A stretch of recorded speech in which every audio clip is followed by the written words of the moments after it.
Tank Davis versus Lomachenko versus Lopez versus all these other fighters. I remember asking you this a couple months ago, and I asked you who would come up, who would come out on top at 135 at the end of the day, and you picked Gervonta Tank Davis. Now you're saying Devin Haney probably beat him, right? So I said that really Tank Davis will come on top, like over Lomachenko everybody and all that. You picked Gervonta. I had to look at that, but hey, man, I mean, I saw that, but I'm surprised. I said that he would beat Teofimo and Lomachenko. You said he will come out on top at the end of the day at the lightweight division. Mm-hmm. So right now, after you saw Gervonta Tank Davis' performance, because at the end of the day, he ain't exposed. It's just his dedication is not up there where it need to be. So now, if they do fight, who you have? I mean, like I said, who will come out? Who will come out at 135? I'm gonna throw all these lightweights. Yeah, I'm gonna throw Rick in the game. So I'm gonna go with, even though I like a lot what I saw from Teofimo, I'm gonna go with Lomachenko. I think that he. I got him over all of them. I'm gonna go with Lomachenko. And what about Lopez and Tank? I mean, does it matter? I mean, I'm just saying, like, would you see Gervonta? I think that he could beat Lopez. Okay, okay, I got you. Now, in my opinion, 100% Gervonta bring his A game. That's not gonna leave some of the tools at home, and let Gamboa bring the tools that he left at home, be better conditioned than he is. Then I'll pick Gervonta against Lomachenko, because, like I said, Lomachenko struggled against softballs, especially a softball that was 6 feet tall. Yeah, but I'm saying especially against softballs, because he can't use his favorite move, which is pivot to the right against an orthodox fighter. I showed you his move, that he likes to do. Against a softball, he can't do that because he will walk straight to the left hand, which is the power shot. Gervonta Davis, as sharp as he is, he's always in position to counter, to lead, to hurt you, to knock you out. He goes to the body. He goes to the head. He has the whole package. However, against Gamboa, like I said, from round 2 on or 3, he abandoned everything he was doing earlier. Maybe he was gassed out. Maybe he had a hard time making weight, or maybe he was even looking for that one-punch knockout. But that's something he can't do against Lomachenko. He cannot afford to make mistakes like that prior to the fight, leading up to the fight, not coming in shape how he's supposed to be. You putting out the fact that he didn't have abs. So if he come 100%, I see Gervonta Tank Davis possibly sleeping Lomachenko, because Gervonta is that guy. He has the talent. He's probably the most gifted fighter in boxing today. However, he does not have the dedication of a Lomachenko, of a Devin Haney, or even a Lopez maybe. Because he has the talent, like Prince Nassim Hamed back in the day, where he sleeps on the job. I remember Prince Nassim Hamed was doing so great, and then out of nowhere, he started just relying on power, because during training camp, he don't train as hard as he should, because he knows all he got to do is land one, and he will get him out of there. He always preaches, once I hit these featherweights, they will lose their concentration, and they're going to be ready to get knocked out. I just hope they all safe. That's what I hope. And he prayed to Allah and all that, right? Gervonta Tank Davis falls to that, because he has so much talent that he don't have to bring the whole package every fight. So he leaves some of the tools at home. However, against Lomachenko, like I said, if he bring the whole package, which he has, he just has to bring it. It just takes hard work to bring it. Prior to the fight, training camp. If he does, he probably sleep Lomachenko. He beat him anyways, but I'm saying he probably sleep him. But if he don't, and he bring his C game, according to him, obviously I got Lomachenko. Lomachenko will have him doubting himself. He will have him thinking, like, can I beat this guy with this shape? I mean, I'm going to just try to go 12. He will have him thinking twice. Like, man, this dude, man, he really that guy. He the Matrix. Because, like I said, Lomachenko will be on your face all day with good defense. But he's gonna be in shape. Yeah. You're not gonna have any kind of questions about him like partying with anybody. Like Lomachenko is a dedicated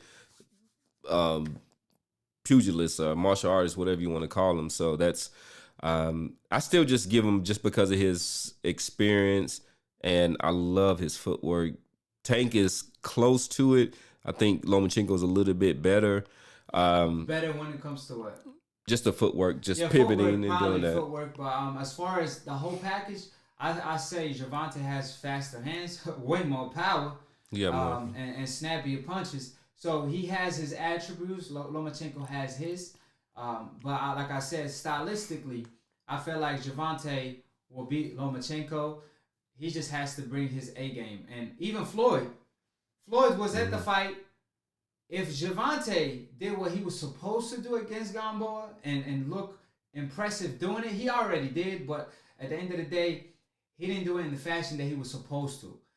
Floyd would have been right after the fight, during the press conference, talking his ish, like, man, this is my prodigy, this and that. Yeah. But obviously, because he knows he's gonna probably end up critiquing Gervonta during the post-fight interview, he was like, you know what, I'm gonna just walk out and go home and let Gervonta Tank Davis handle it, which he did handle it good. He said Gervonta basically called out all the lightweights and everybody. He said he got a Glock unloaded, ready to load. You know what I'm saying? So he want all the smoke. He basically saying he ready. He want everybody. Lomachenko. He stated, like we said, that the next opponent will most likely be Cruz.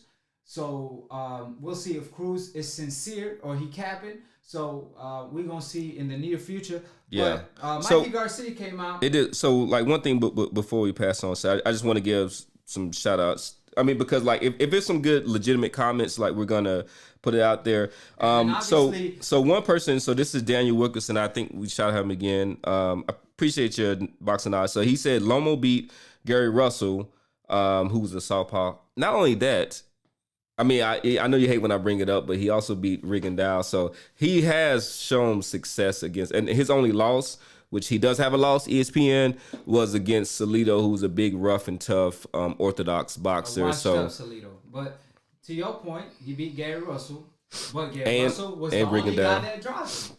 The only guy that dropped him. No, dropped him. Gary Russell didn't drop him. He dropped him, but they didn't count it. He caught him. No, he got dropped by Jorge Linares. No, but I'm saying Gary Russell dropped Lomachenko, but they didn't count it. Yeah. The referee thought it was a slip, but it was not a slip. But regardless, it was a good fight. He did win it clearly, but Gary Russell also gave him trouble. But Gary Russell underestimated Lomachenko. He was stationary. He obviously made up excuses that this, I'm not going to bring them up, but we already know what time it is. He wants the rematch, so he has to clear her up himself. But at the end of the day, Gervonta is not a 126-pounder like Gary Russell is. Gary Russell don't pack the punch that Gervonta has. I mean, even Gary Russell stated that Gervonta has that power that says F you when he hits you. You're going to feel it. So Lomachenko won't be doing all these, sweet things in the ring with Gervonta. He's going to be thinking twice. And like I said, he won't be able to use a lot of angles because he's a southpaw. And we know how he looked against Luke Campbell, a guy that has an Olympic. He went to the Olympics. Does he have a gold? Who's that? Luke Campbell? Yeah, he won gold. Okay, he had a gold medalist, but he lost to Linares. And he's not the best. He's not a top 5 lightweight. And he gave Lomachenko, according to Lomachenko, the toughest fight of his career. So a guy like Gervonta, who's way better than a Luke Campbell, I could see him giving Lomachenko a lot of problems. But it's going to be a tough fight. I'm not saying it's going to be a walk in the park, but I still favor Gervonta Tank Davis. I'm going to give him a little more time, though. What's up, AkHi? Who is this? State your name. Hey, what's good? Hey, I got you. Hey, this is Rap Critic from Louisiana. Oh, Rap Critic. I wanted to. Yeah, Rap Critic. Yes, sir. Shout out to the Rap Critic. Appreciate it. I wanted to start off, by giving respect and peace and blessings to AkHi and Professor. I've been following the channel for a few months. You guys do an excellent job. Like I said, man, you speak straight facts, straight down the middle, no emotion. You know what I'm saying? I love it, man. I love that the channel's growing. I appreciate it. Absolutely. Yeah, I appreciate it, Rap Critic, man. I see you in the comment section all the time supporting, and I really appreciate it. I mean, AkHi stand for my brother, and you definitely my brother. So always call in, absolutely. And you welcome here all day. So as far as as far as Gervonta, man, as you can tell, I'm a ride for my brothers, but I always tell people, man, that when you really love your brother and when you really have love for your brother, you're gonna tell them the truth. You know what I'm saying? Exactly, So exactly. it's never no, absolutely, man. It's never no hate with me. You know what I'm saying? I personally feel like in between fights, he needs to work on staying in shape in between fights, and so that he could focus on his craft during training, instead of having to worry about cutting weight. I'm glad that the brother made weight, but I wanted to address that first. I'm not gonna over critique the brother. He's a great talent, and he's one of the faces of boxing, and he's gonna be around for a long time. But for him to be I just want to add to that because that's great points. First of all, as far as the Tank Davis situation, like you said, if you really love somebody, you're gonna tell them the truth. You're not gonna tell them, "Hey, you did great," when they kind of, it was a little iffy. Yeah. Obviously, when Gervonta comes and fight a Lomachenko, you want him to bring his A game. However, if you done lied to him and told him you did great versus Gambo, when he faces a Lomachenko, I don't want him to lose to a Lomachenko because Lomachenko was better shaped than him. I want him, if he's gonna lose, I want him to lose because Lomachenko is a better fighter, not because he's better prepared. I want him to, you know what I'm saying? And that's one thing that I don't want to see at the end of the day. I want to see Gervonta Tank Davis, show his talent. But if he's going to lose, let it be because the guy is better than you, not because he's better prepared than you, because you left some of the tools at home and you could have possibly won the fight. So I agree with you 100%. And that's one thing. We need more people like you that actually, will critique somebody when there is criticism. But not just create criticism like Max Kellerman does with these fighters on the coincidental list, for example. You know what I'm saying? And that's what we do on Split Decision. Yeah. Facts. Yeah, appreciate the comments too. It's a pleasure having y'all on the show today. We had a great show with Professor Nim. He made his return. He back on. He on some Errol Spence. The prodigal son is back. He back on. So I appreciate you, Professor Nim. We had a great show. Obviously, it was a great year of boxing. And the AkHi merch, the Split Decision merch in the description box below. Check it out. So when y'all do call in, we're going to announce your record on Split Decision as far as how many debates you won or lost.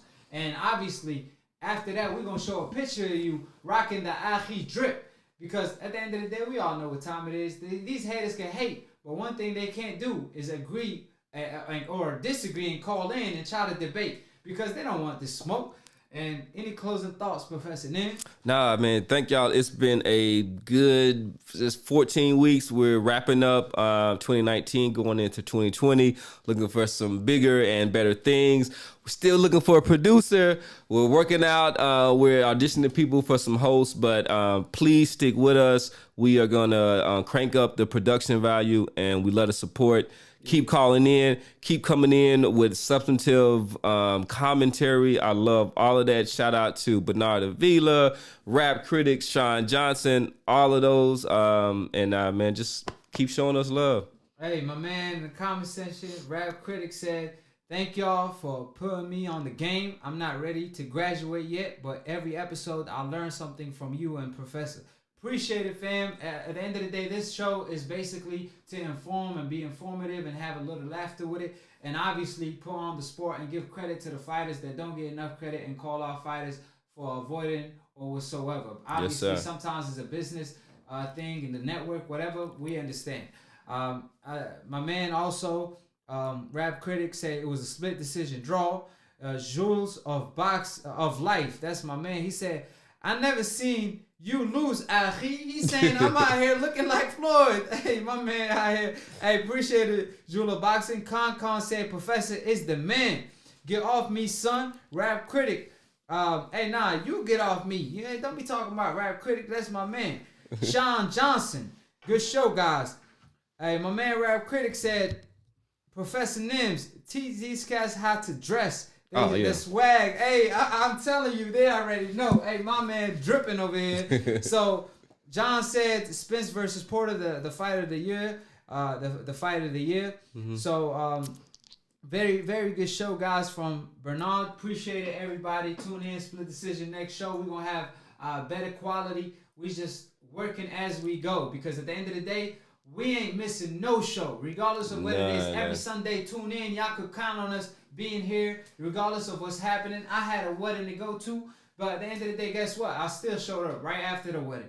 You know, even though I was looking for the second and third and fourth wife, you know how it goes. But at the end of the day, I come back to Split Decision. She can watch me on Split Decision. How about that? So appreciate everybody. Appreciate you, Professor Nim. Don't ever leave me lonely again. I was over here singing Mr. Lonely by AkHi. I like Mr. Lonely. I got nobody on Split Decision. Like, I'm over here hustling on my own. Man, you had me multitasking. You had me all over the place. But it's all right.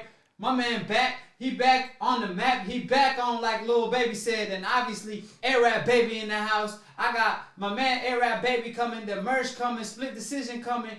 All of that. So cop the merch, call in, tune in, click on the like button, click on the notification bell to get notified every time we post to go live. And obviously, if you want to graduate from the AkHi University, then take y'all notes.